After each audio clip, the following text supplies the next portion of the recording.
Is Chris Watts still married to Shanann? Have you ever wondered about the tragic story of Chris Watts and his family?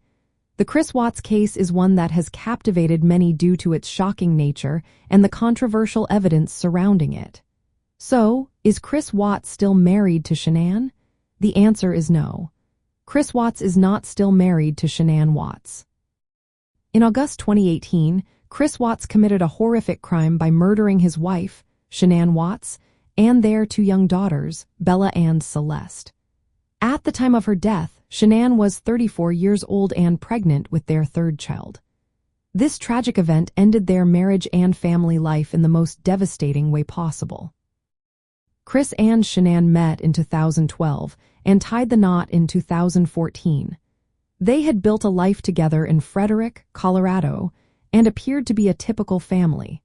However, behind the scenes, they faced financial struggles, including filing for bankruptcy in 2015.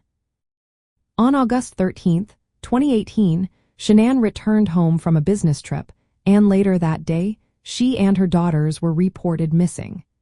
As the investigation unfolded, it became clear that Chris Watts was responsible for their deaths. He was arrested, confessed to the murders, and is now serving multiple life sentences in prison without the possibility of parole. From a true crime perspective, this case raises important issues such as domestic violence and family annihilation.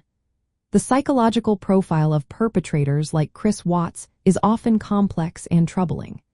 His actions not only ended the lives of his family members, but also destroyed any semblance of marriage or family connection he once had with Shanann.